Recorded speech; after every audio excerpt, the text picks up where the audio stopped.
What's up, everybody? Benji Bruce here, speaking lifestyle, and today we're going to talk about quoting and negotiating your speaking fee.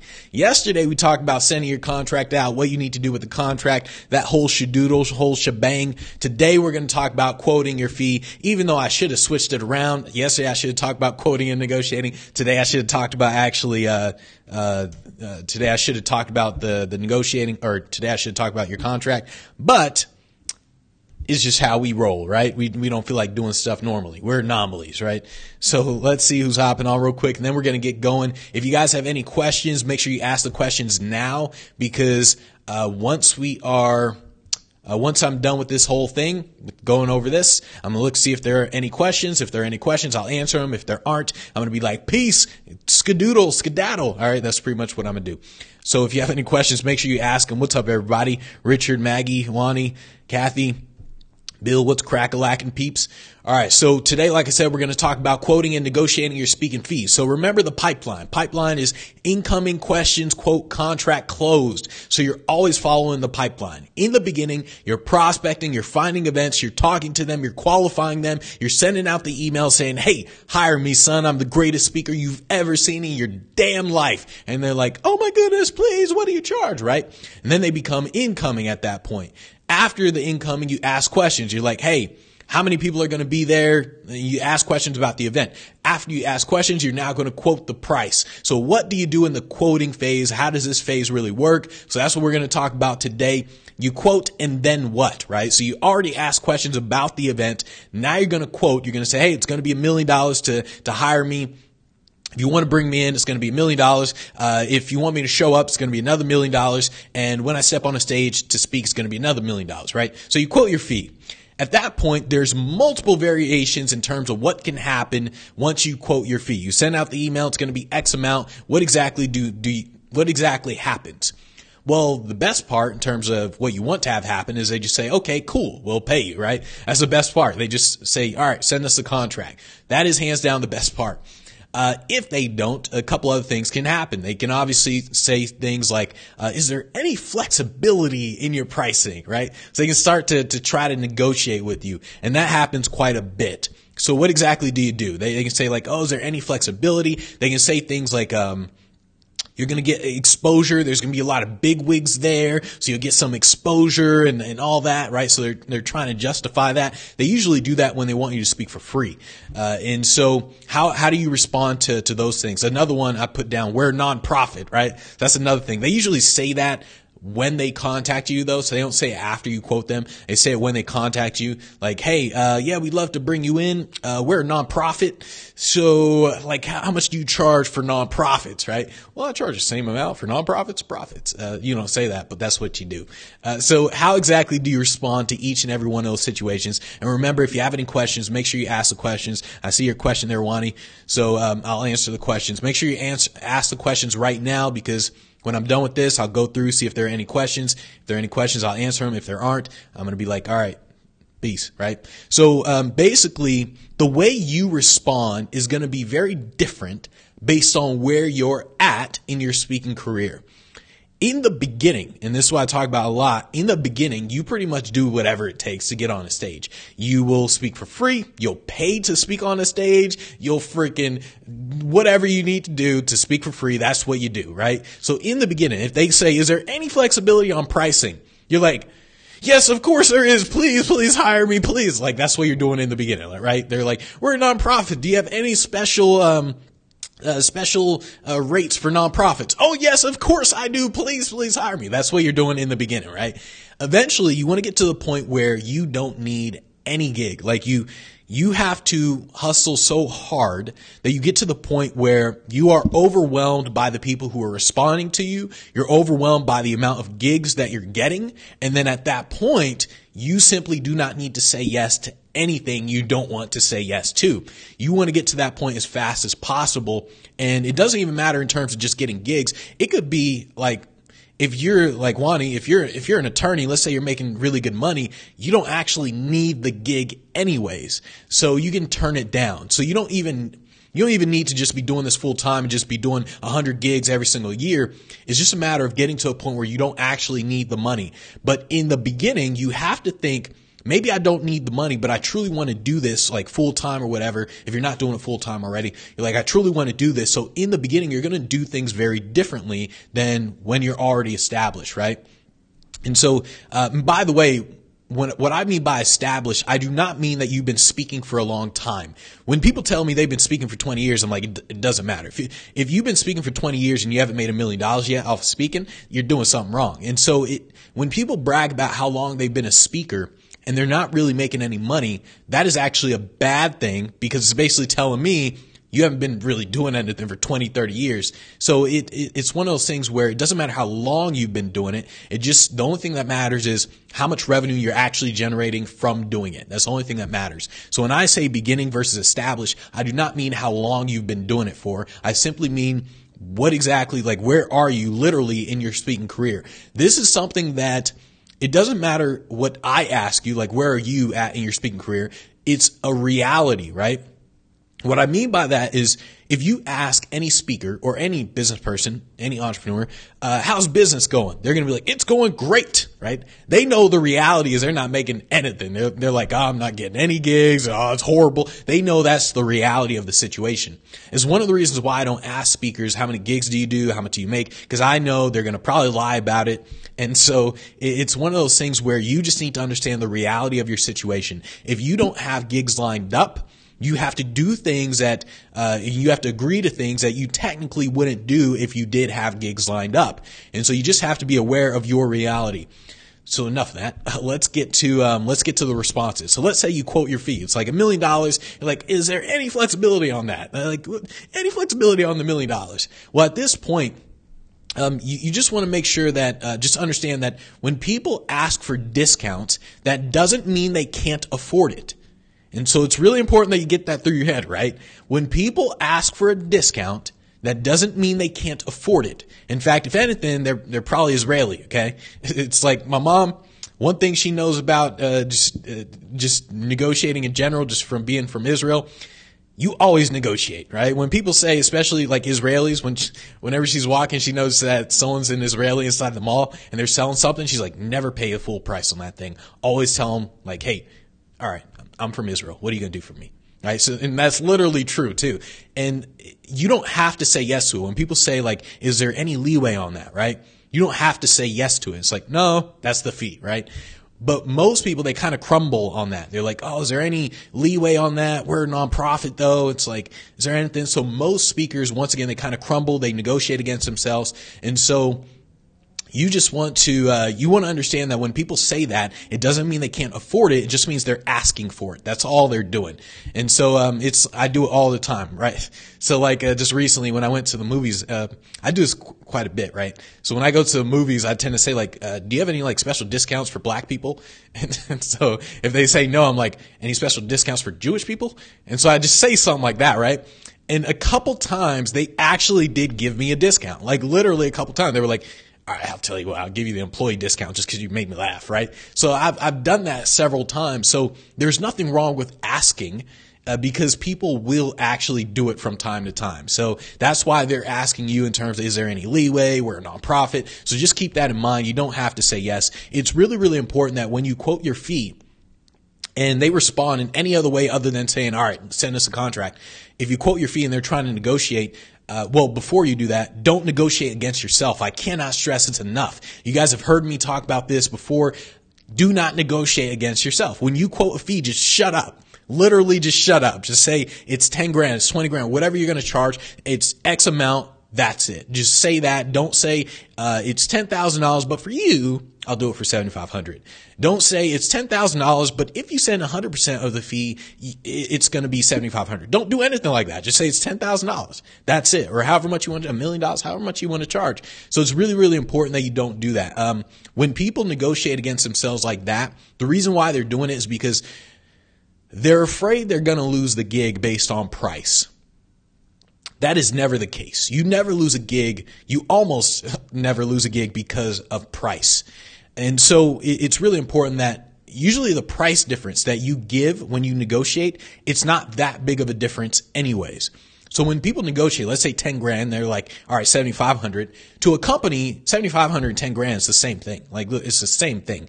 It's almost like to a billionaire, right? To a billionaire, freaking $1,000 and $800. It's the same thing. Like, literally the same thing.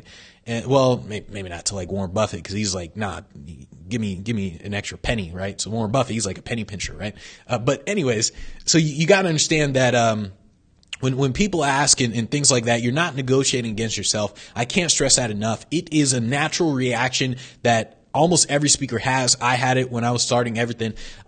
It's a natural reaction. You quote and then you're just like, oh, what if it's too much or whatever. So you negotiate against yourself. Just don't do that. Whatever you do, don't ask for the budget first, by the way. So this is something that I thought it was always a crazy idea to do when you ask for the budget, because whenever they tell you the budget is, it's almost never what they just told you, because nobody is dumb enough to tell you their entire budget. It's like, what is your budget? And it's like, oh, our budget is 10 grand. And in reality, their budget is like 15 grand, right? And so they're not dumb enough to tell you their entire budget. This is not real estate, right? In real estate, a realtor can ask someone what's their budget, because they really do need to know what the budget is. They need to know, like, hey, how much money do you actually have to spend? And so they really do need to know the budget. And once again, even in real estate, it's still not 100% true when they tell you the budget. Anyways, it's another topic. But just remember that you do not ask for what their budget is, because it doesn't matter what they say. You are putting yourself in a very, very bad position, because one, they're going to say a budget that's actually lower than what they have. And two, if you actually say, oh yeah, I'll accept that, you come across as a used car salesman. So you come across as a shady mofo. When they say like, oh, our budget's 10 grand, you're like, all right, I'll do it for 10 grand. They're like, this motherfucker. Like, that's what they're thinking. They're like, this motherfucker. And so what you have to do is you have to quote lower than whatever they just told you. So let's say their real budget is 15 grand. Because you asked for their budget, they're going to tell you it's 10 grand. And so you don't come across as shady, you have to quote lower than the 10 grand. You got to say, well, 7,500. So now you just went from where you could have gotten 15 grand, you went all the way down to 7,500. So do not ask for the budget. Honestly, it doesn't matter what their budget is. Like, it doesn't matter. Your price is this. So your price is this. That's it. And like, if someone told me, Benji, my budget is $500, I'm like, okay, it's still 20 grand. Like, that's literally what you do. It's like, all right, our budget is this. All right, it's still 20 grand. And so, this just comes down to the confidence on your part that you know you can replace them at any moment, because you're contacting so many events. Like, you're just going through so many events, you contact so many, you can barely keep up with the events, right? And so don't negotiate against yourself, and also don't ask what their budget is. It's kind of irrelevant. Only ask afterwards. I think I'll talk about that in just a second. But it's really, really important that you're willing to lose business. And I can't stress this enough when it comes to negotiating anything. When you're willing to lose business, that's what gives you the power to get business. In the beginning, you're so desperate to get business that it shows, and it should show, because you truly do need to be desperate to get business. You need to do whatever it takes to get business in the beginning. But eventually you have to get to a point where you truly have the power. Like, you have the power because you do not need the gig. And because you don't need the gig, that is what's going to allow you to negotiate, not negotiate, and just book higher paying gigs in general.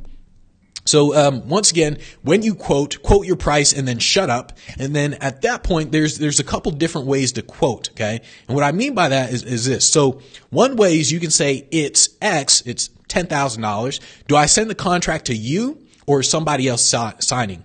Right. So you can say that, or you can say it's $10,000. I've attached the contract. We just need a 50% deposit and then we're good to go. So there's two different versions with that. So the first version, it's like, you're basically saying, all right, it's going to be X, and then do I send the contract to you or somebody else? The second version is, hey, it's going to be X. I've already attached the contract. We just need a 50% deposit, and then we're good to go. In the beginning, I actually used to do version number 2 because it sounds good. It's like, remember the pipeline. The pipeline is incoming, questions, quote, contract, close. So it's almost like you're combining the two, the quote and the contract phase. You're combining the two. Like, hey, it's going to be $10,000. I've attached the contract, and then we just need a 50% deposit, and then we're good to go. So at first, I used to do that a lot because it sounded great. The problem, well, there's a couple problems with it. The first problem that I've noticed is that when you quote the fee, they don't always, so it may be their first time experiencing the fee, right? And so they haven't really agreed to it yet. You're assuming the close by sending them the contract, which means you already filled out the contract. So you filled out the contract with their name, their phone number, the information about the event, how long you're going to present for, all that stuff, right?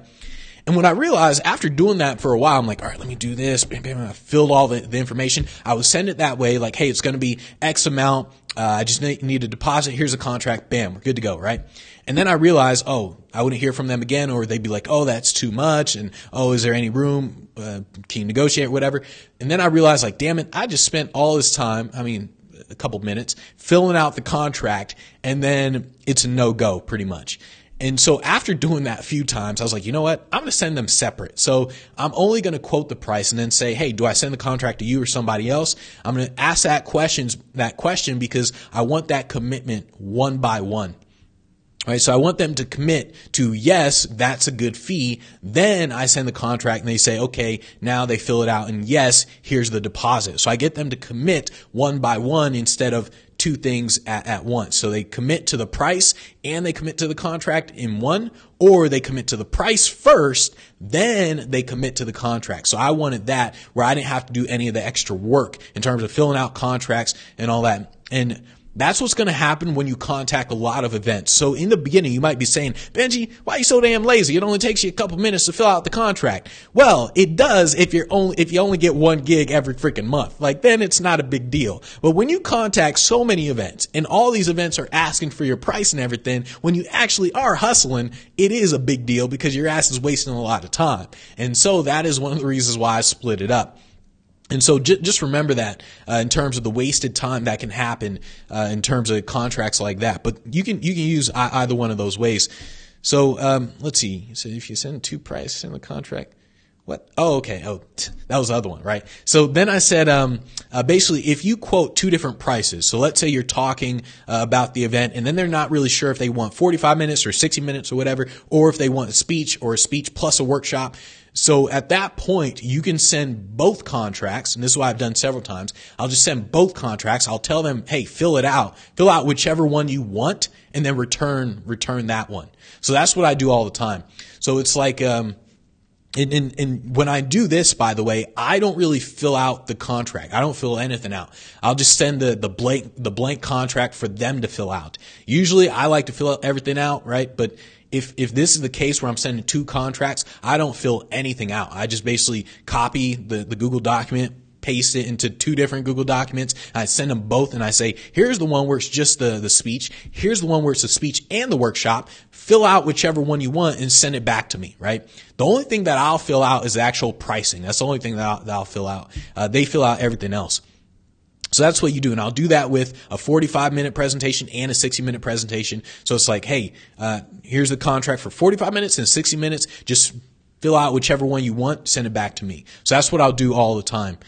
It's really important that you allow them to make one decision at a time. So this is what a lot of platform closers do. A lot of really good persuaders do. They create a yes ladder. That's what it's called, a yes ladder. So in the beginning, this is like what you see a lot of speakers do. They're like, all right, how many of you want to make more money? And everyone's, yeah. So how many of you deserve to make more money? Yeah. How many of you really know you need to make more money? Yeah. Go buy my program. Yeah. Wait, what? Huh? And so it's like you create this yes ladder. That's what you're doing in the sales process too when you're quoting a fee. So if you pile on the decisions, like literally just pile them on in terms of here's the quote, like here it's going to cost $20,000. Here's the contract. We need a 50% deposit. If you like to send 100%, you can do that as well. And we need you to schedule a call after you send the contract and the deposit. We need you to schedule a call because he needs to talk about the event more and get a little bit more details or whatever, right? If you pile on all those all at the same time, they're more likely to ghost you. They're more likely to just literally just up and disappear because you don't want them to make all those decisions at once. So you split it up into one decision at a time. And so it's like, hey, would you like the 45-minute or 60-minute presentation? And by the way, these are questions that you're asking inside the question phase anyways. But essentially when you When you quote, all you're doing is saying, hey, it's going to be $20,000. Do I send the contract to you or somebody else, right?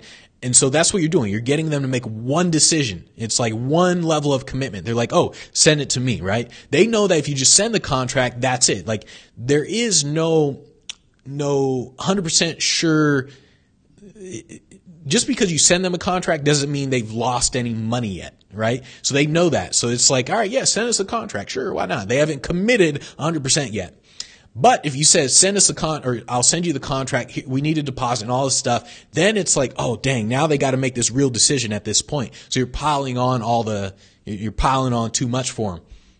So what you do is you just quote and then you say, do I send the contract to you or somebody else? And at that point, they're like, oh yeah, send it to me. So you send it to them. And at that point, you fill it out. At that point, they make the decision to actually pay you. That's the point when they're actually making that real decision. Like, should we really give him 20 grand? Like, should we really do it? Because everything else up to this point has just been all talk, right? Everybody can be all talk at this point. At this point, when you send the contract and you ask for the money, that's when it's a real decision, right? So when you get them to make that real decision, you just want them to make that one decision. This is why I don't ask a lot of questions before I get to the money. I get to the money as fast as possible. When I'm talking to events and they're like, what do you charge and all that? It's literally just a couple emails back and forth by the time I'm sending the contract to them. We're not scheduling calls. We're not doing any of this stuff. All that stuff happens afterwards. Like figuring out airfare, figuring out all the other stuff, it happens afterwards. I do not try to do all that before I get the money. So I'm sitting there, you quote one at a time. What if they actually say, like, let's say it's 20 grand. What if they say that is more than our budget? We don't have that much. That's way more than our budget. What do you do at that point? Well, your response at this point is, what is your budget? So remember in the beginning, I said, don't ask what your budget is. Like when they're like, well, we want to know, we saw you sent us a cold email. They're not going to say that, but they're like, what do you charge? Right. And at that point, you ask them questions. You don't say, what is your budget in the beginning? But after you ask the questions, after you quote, and then they say, that's more than our budget, or that's more than we thought, then you say, well, what is your budget? Because at that moment, the tension has been released. So when you're quoting, you quoted first. You said it's going to be 20 grand, whatever you quote, right? You've quoted first. They're like, oh, that's more than our budget. It's almost like the deal is done at that point. So it's technically done, right? You have the option of coming back in by saying, well, what is your budget? You are doing them a favor at this point. So if you say it's 20 grand, they're like, that's too much. And then you say, well, what is your budget? They say, oh, we only have 12 grand. Now they know you're doing them a favor. Like if you decrease your fee, they know you're doing them a favor. So you do not come across as a shady mofo at this point. You come across as their savior. So that's pretty much what you are at that moment. And so that's literally what you do. At this point, you can negotiate if you want. That's technically up to you if you want to negotiate. But if they don't respond to you, so let's say you quote the price, 20 grand, and then they don't respond, usually it's one of two things. One, it was probably just a dumbass speaker competitor who just asked you those questions. And two, it's because there was such a huge difference between what you quoted and what they thought you were going to charge that it's almost like they're too embarrassed to say anything at that point. So if you say it's going to be 20 grand and they're like, damn, we are only going to pay him 1,500. It's like you're so far from negotiating that there's no point in negotiating. There's no point in talking anymore. And that's why they just don't respond at times. And so that could be one of the reasons why they don't respond. The other reason that they don't respond is because they're not ready to make that actual decision yet. Remember, the actual decision is when you actually send the contract, when they actually say, yes, send me the contract, when they're literally about to give you the money. When they just ask for price, it's just like, think about what you do when you're at any store and you're looking at something, anything, and you don't see a price tag and you go, well, what is a price? That does not mean you are literally ready to buy the thing. That doesn't mean that. It just means like, hey, I just need to know the price so I can just see if I'm ready to actually buy the thing. So that's what they're doing with you as a speaker as well. When they say, what is your price? You don't get excited. Like you're not, oh yeah, they're going to buy. No, that's not when they're ready to buy. So So when you send the quote and then they don't actually reply to you, like they just ghost your ass, it's one, either a speaker competitor, or two, it's like there's such a huge difference between what you quoted and what they're willing to give you, or three, they just haven't made the decision yet. So like they're not willing to make that decision yet. And in that case, this is why you need to follow up a few times. So this is why, like for all you Speak Pro Academy members, go into the Event Finder section, click on the email templates, and look at the follow-ups for the quote phase. Because when you quote and they ghost you, all you're going to do is just use those follow-up email templates and just copy and paste those, use those. There's like, I don't know, 4 or 5 of them or something. And so what you do is you just, if they don't respond, you follow up a couple days and follow up, right? And that's all you're doing with that. You do not know if they stop responding to you because they're not ready to make a decision yet, or because they're like, it's such a huge difference, they just don't want to talk to you anymore. So you don't know which one's which is why you have to follow up no matter what. Right? So you do that. Just make sure you're doing that. If they say things like, that's a lot, understand this is a very smart negotiating tactic. They're not saying we can't afford it. They're not saying that's more than our budget. They're simply saying it because they've used that tactic before on people and they know people are going to reduce their rates. It is a brilliant negotiating tactic because you're not lying. You're not saying when someone says, oh, it's $20,000, you're like, wow, that's a lot. You're not saying, oh, I can't afford it. You're not saying that. You're simply hinting that they should decrease their price. That's what you're doing. And that's what people do to you. It's like, yeah, that's a lot. Say 20 grand. Oh, wow, that's more than we thought. Oh, that's a lot. I've gotten this several times. And in that case, I never decrease my fee. In that case, I agree with them. Like literally I say something, I'm like, yes, it is. It seems like we always have to increase it every year. Do you prefer the 45-minute or the 60-minute presentation? That's what I do, right? So when people say, it's like, oh, it's $20,000. Well, usually if I'm quoting 20,000, I know which one it is, but it's like I say something along those lines. Like, yes, that is a lot. We usually have to increase it every year. So, do I send the contract to you or somebody else? Literally, it's like you're acknowledging what they said, but you're not letting it affect you. That's what you do in negotiating, right? So they say, that's a lot of money. Yeah, it is a lot of money.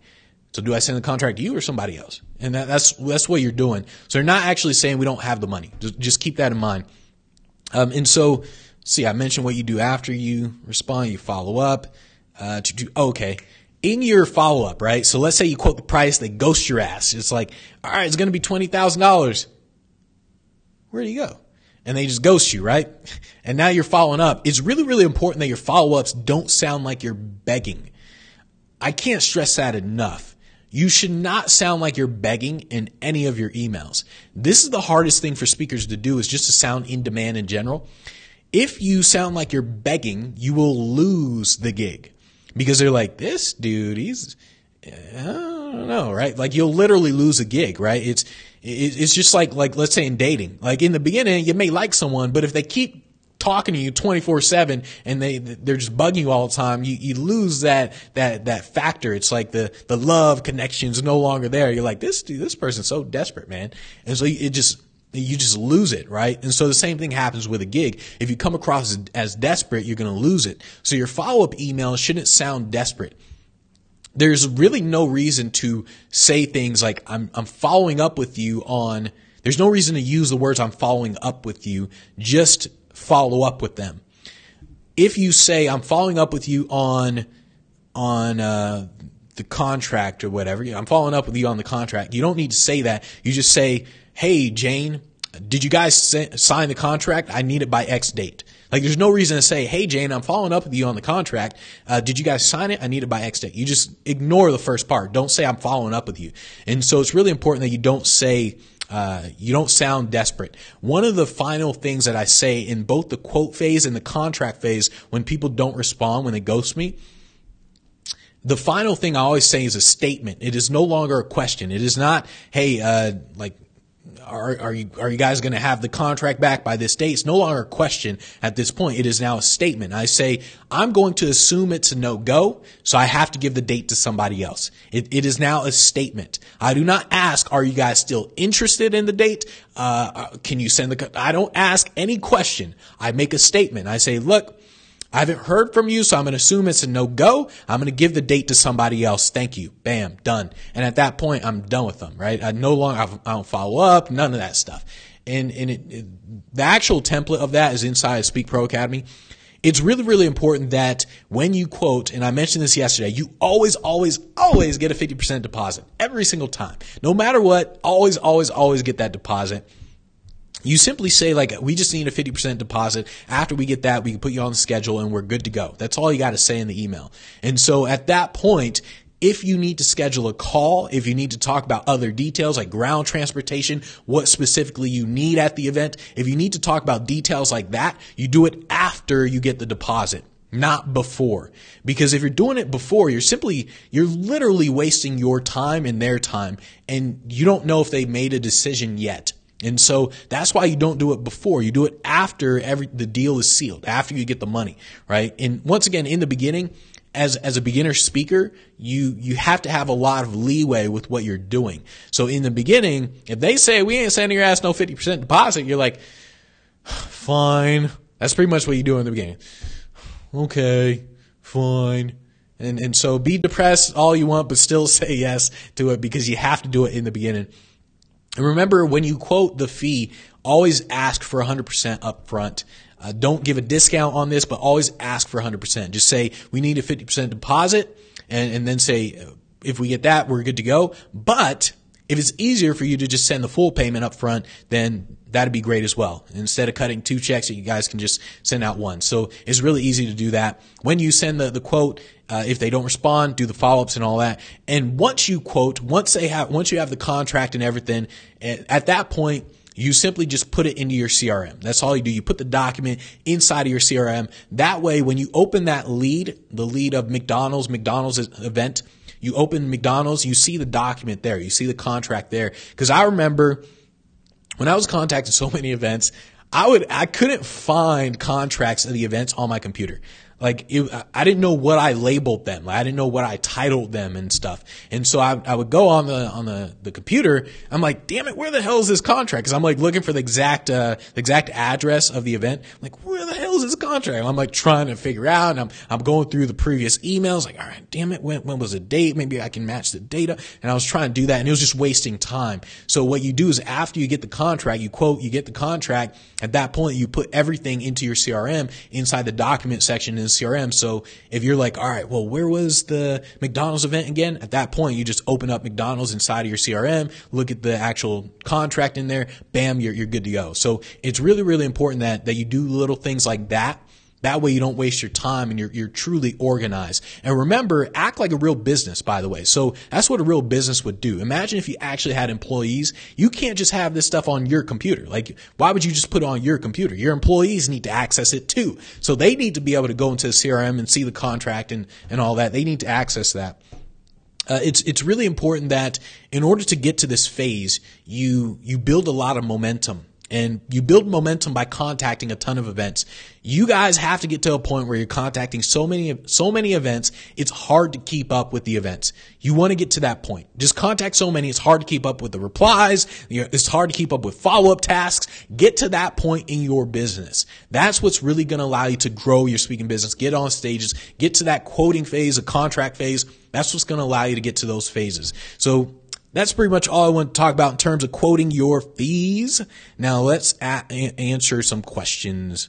So let's see. Wani said, my question is that, what is the comeback to being told your fee is too high? Okay. So, all right. And he said, I was asked my fee and said I have a single pricing. I explained single pricing was that. All right, cool. Yeah. So I mentioned that before. I mean, you asked this question before I mentioned that, but yeah, when people say it depends on how they say your price is high. So it depends on how they say it. If they just say that's a lot, or they just say, oh, wow, your price is high, you agree to it. Yeah, it is high. That's literally, yeah, it is high. We usually have to increase it like almost every year. Do I send the contract to you or somebody else? That's how you literally respond. If they say that's more than our budget, then you say, what is your budget? So that's how you respond. It depends on how they respond, how they say it's too high. If they say things like, oh, we're a nonprofit. Do you have any special rates for nonprofits? Like, let's say you quote, you're like, it's 20 grand. They're like, oh, like do you have any special rates for nonprofits? Once again, they're not saying that's more than our budget. They're not saying that. It's very similar to saying, wow, that's high. It's very similar to that. So once again, I'm going to say, no, there is no special fee for nonprofits. Nonprofits, I think, is really funny because nonprofits, it's not that they don't make money. It's not that they don't have money. They do have money. In fact, a lot of nonprofits have more money than for-profit businesses. They just don't want to spend the money. Because at the end of the year, they have to show that that they didn't make a profit, right? At the end of the year. So everybody gets bonuses and they just spend money like crazy. And so nonprofits have the money. Like, they literally not only have the money, they tend to have more money than everybody else because people always give them discounts. They're getting all these donations and everything. So they tend to have the money. It's just a matter of, do they want to give it to you? That's the only question. So that's why I don't give discounts to nonprofits. All right. So let's see. You said, great. My rent is 800 exposures. Yep. Yeah. When people tell you, oh, you get exposure, right? I will say, like, in the beginning, it is true. You do have to do it. If they tell your ass to pay, they're like, oh, no, you got to pay us $500 to be on stage. You better say, okay, sure. Why not? Because in the beginning, your mindset is very different. In the beginning, you just need video footage. You need all that stuff for your website. So you need all that stuff. So in the beginning, you think of it as advertising. It's just advertising costs. When someone says like, oh, actually, no, we don't pay speakers, it's just exposure. And if you don't have a great website, you don't have videos, none of that stuff, you got to say, okay, sure, I'll do it. That's what you have to do in the beginning because you need to get the video footage. You need to get the testimonials. You need to improve your website by getting those free gigs. So you have to do it in the beginning. Eventually, when you start getting more gigs, your website looks bomb as all hell. Then they say exposure. You're like, get out my face, son. Exposure my ass. I don't need no exposure. I get plenty of sunlight. Bro, it just made no sense what I just said. All right, so let's see. Lonnie said, also, how do you respond when they say we don't normally hire speakers to our event? Do you start to convince them why they should hire a speaker for their event and the value it adds to their event? So if they say we don't normally hire speakers, there is a template inside Speak Pro Academy that you guys can use in terms of when people don't say that. But this is one of the things where you use your lead score in terms of you're marking them down on your lead score. So when they say that, you do not try to really persuade people. You respond with the template. So the template response, you're not customizing the response, by the way, with the template. You just literally boom, boom, bam, send, and that's it, right? So you click a couple buttons, bam, send it off, right? And you won't, most of the times you won't get booked. So it's almost like you go up to somebody, you say, it's like you're trying to sell something they don't want. So you say, I don't know, you go up to somebody like, I have all this Mac stuff. I got, what is this? iMac, got iPad, Apple Watch, iPhone, right? And someone says to me, hey, I got this iMac and this Apple Watch you can buy. And I'm like, no, I'm good to go, right? There's no reason for them to try to persuade me, like really, really try. They can say one thing after that. They can say, oh yeah, but this is like the newer Apple Watch and this is the Apple Watch with, so-and-so or whatever, right? And so they can do that, but I've already made a decision in my mind. And so nothing they say is going to really persuade me.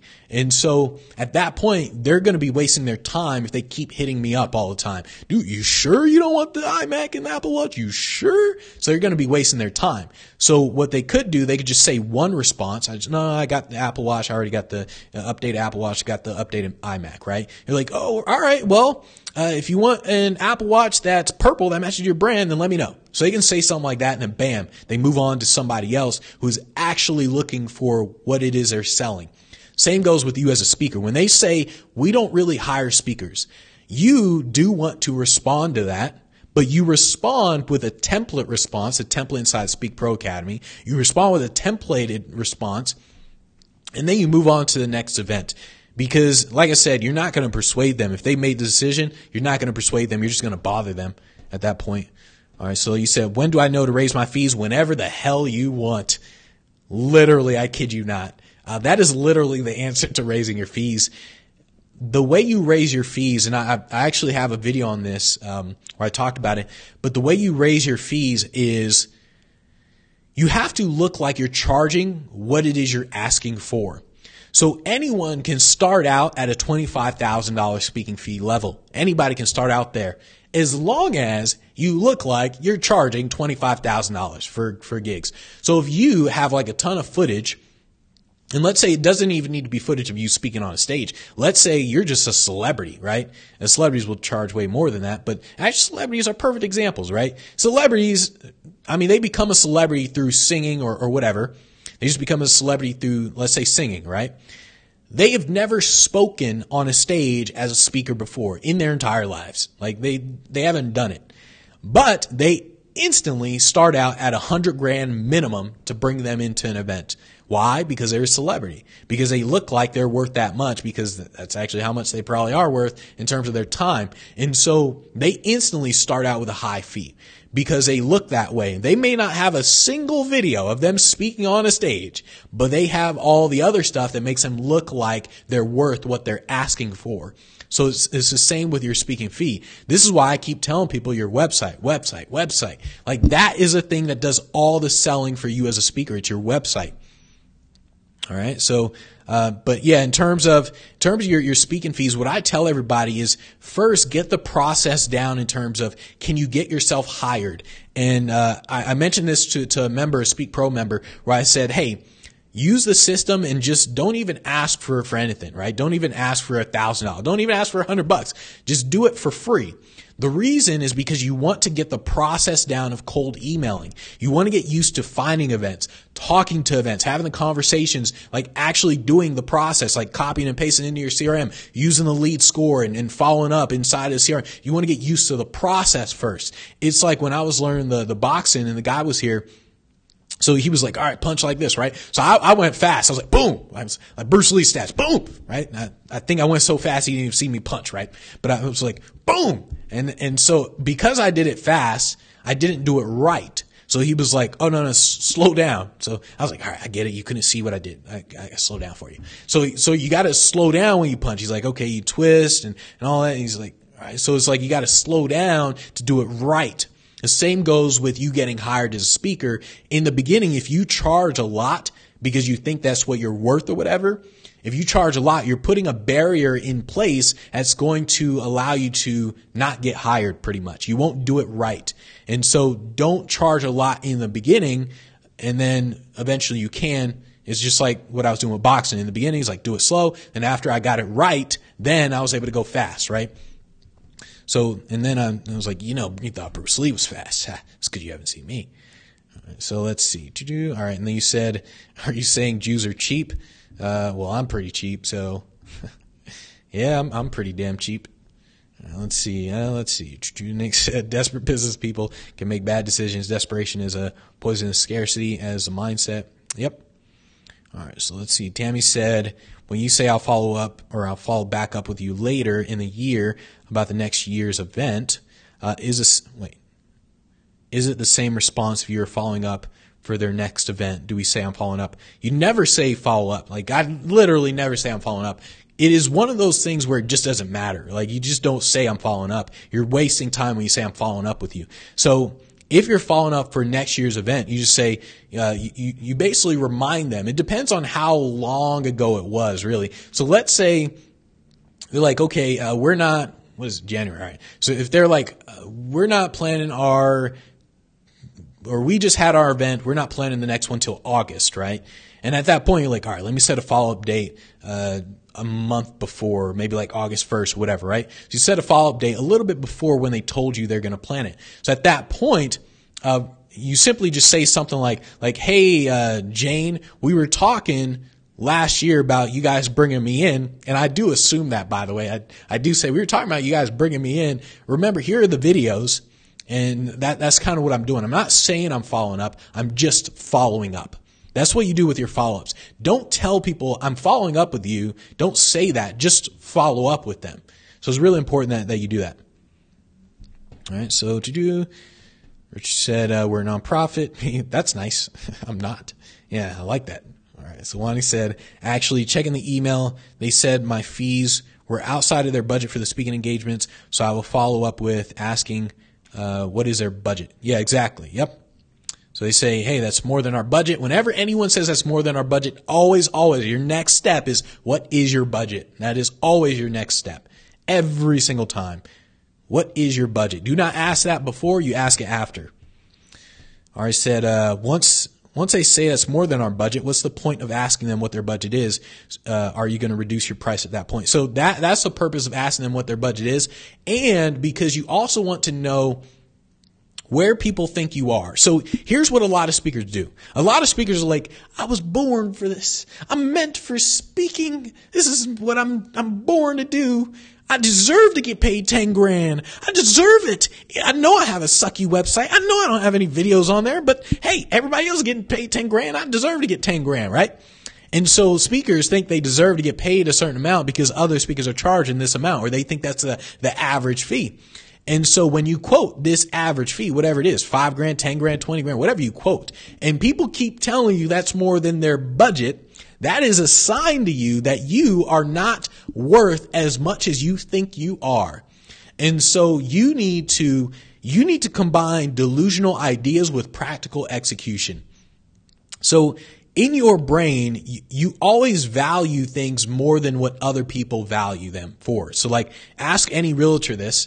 Any realtor will tell you, when they talk with someone who's selling their house, the person who's selling their house thinks their house is worth a lot more than what other people want to pay for it. They're like, my house is worth, I know that my neighbors sold their house for $700,000, but we just put some new grass on our lawn, so our house is worth at least $2 million. And the realtor is like, oh my goodness, not again.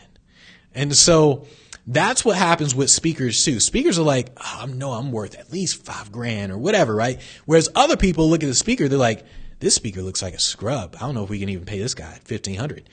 So that's why you ask what their budget is, because you need to see how people think of you.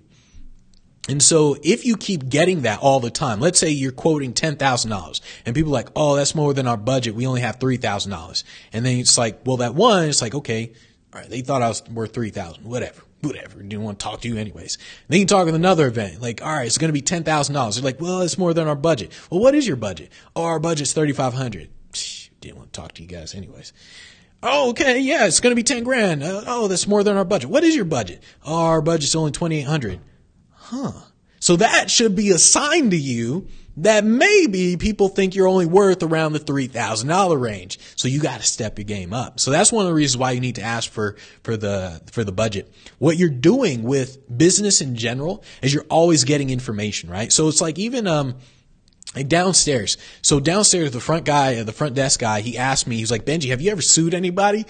And a response would be, no, I haven't sued anybody yet, right? But I asked him, I was like, why? Because what you're doing in business is you want to get information without giving information. That is ultimately what you want to do in business. You want to get as much information as you possibly can without giving as much information as you should, right? And so that's why I was like, well, why, right? And so that's what you're doing, just in general. You want to get as much information as possible because it's going to help you make better decisions. So that's what you do all the time. All right. All right. And if you negotiate, by the way, I can't believe I forgot that. When you negotiate your speaking fee, if you want to negotiate, what you do is you have to take something away or add something in if you're going to reduce your price. So let's say you quote $20,000 and they're like, that's more than our budget. You say, what is your budget? You're like, oh, it's $15,000. If you decide, okay, I want to do this gig, you cannot just say, okay, I'll do it for 15 grand. You can't say that because then you come across as a used car salesman who's trying to screw people over, right? So what you do is you say, okay, I can do it for $15,000 as long as you guys let me record the presentation. In reality, you were going to do that anyways. You were going to record the presentation anyways, but they didn't know that. And so you say something like that because if you don't, you will come across as a sleazy mofo. Like literally, they'll be like, this mofo was just trying to take our money and what the heck, right? So you will come across as someone who's insanely sleazy if you do that. So there has to be a reason why you're given the discount. So it's either oh, as long as you guys let me record it, or okay, fine, I'll do it as long as you guys give me business class. Okay, I'll do it as long as instead of 60 minutes, it's going to be 45 minutes. So you're either adding something or taking something away, right? That's what you're doing, right?